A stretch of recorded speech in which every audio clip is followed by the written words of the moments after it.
தமிழ்நாடு முதலமைச்சர் அவர்கள் என்னுடைய டேபிளில் அந்த கோப்பெல்லாம் இருக்குது, 3 கோப்பு இருக்குது, எப்போ வேணாலும் திறப்பேன் என்ற முறையில் அவர் சொல்லியிருக்காரு. அந்த கோப்புக்கள் அவர் கைக்கு வந்ததற்கு பிறகு அதை காத்திருக்க வேண்டிய அவசியமே இல்லை. உடனடியாக அந்த கோப்புக்கள் மீது உரிய நடவடிக்கை எடுப்பதற்குத்தான் முதலமைச்சர் முன்வர வேண்டும்.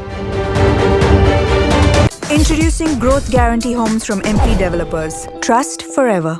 தமிழ்நாடு முதலமைச்சர் அவர்கள் என்னுடைய டேபிளில் அந்த கோப்பெல்லாம் இருக்குது, 3 கோப்பு இருக்குது, எப்போ வேணாலும் திறப்பேன் என்ற முறையில் அவர் சொல்லியிருக்காரு. அந்த கோப்புக்கள் அவர் கைக்கு வந்ததற்கு பிறகு அதை காத்திருக்க வேண்டிய அவசியமே இல்லை.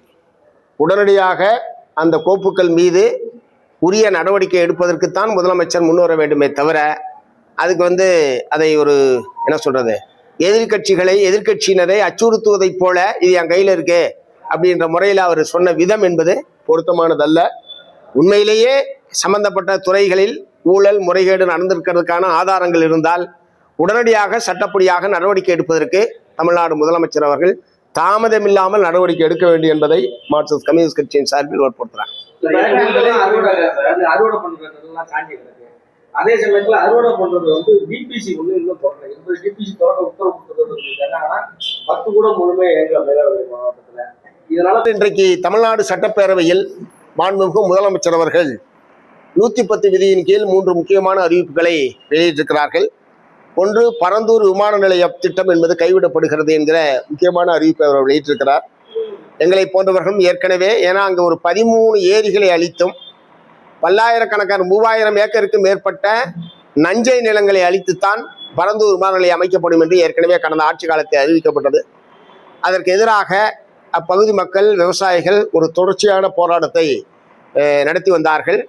ஏன்னா 13 ஏரிகளை அளிப்பது என்பதெல்லாம் அது எவ்வளோ பெரிய சிறந்த திட்டமாக இருந்தாலும் அதெல்லாம் ஏற்கக்கூடியதல்ல.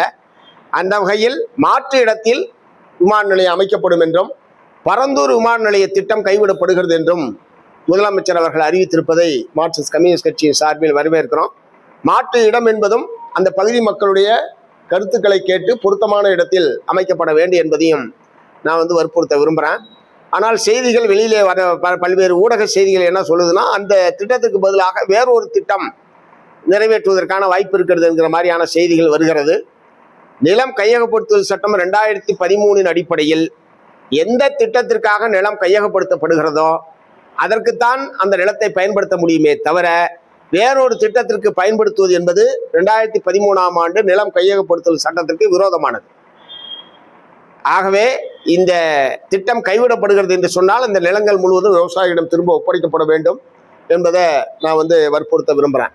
இரண்டாவது முக்கியமான அறிவிப்பு, ஏற்கனவே அவர்களுடைய தேர்தல் வாக்குறுதியை நிறைவேற்றக்கூடிய வகையில் ஒவ்வொரு குடும்பத்திற்கும் 3 எரிவாயு உருளைகள் இலவசமாக வழங்கப்படும் என்பதை ஏற்கனவே அவங்க வாக்குறுதியாக கொடுத்துருந்தாங்க. இப்போது இந்த 3 உருளைகளுக்கான பணம் சம்பந்தப்பட்ட பயனாளிகளுடைய வங்கி கணக்கில் செலுத்தப்படும் என்கிற முறையில் அறிவிச்சிருக்காரு. தேர்தல் வாக்குறுதியை நிறைவேற்றக்கூடிய வகையிலான இந்த நடவடிக்கையை நாங்கள் வரவேற்கிறோம்.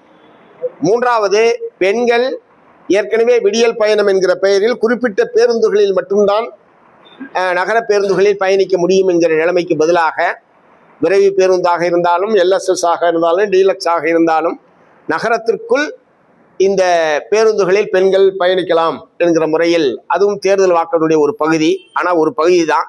ஏற்கனவே அவர்கள் தேர்தல் வாக்குறுதி சொன்னது தமிழ்நாட்டில் எங்கே வேண்டுமானாலும் பெண்கள் கட்டணம் இல்லாமல் பயணம் செய்யலாம் என்கிற முறையில் தான் வாக்குறுதியுடைய ஒரு பகுதியாக நகர்ப்புறங்களில் இத்தகைய பேருந்துகளில் பயணிக்கலாம் என்கிற முறையில் அவர் அறிவிச்சிருக்கிறாரு.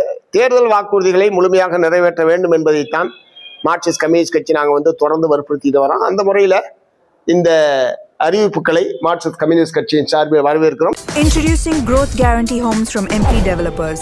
Trust forever.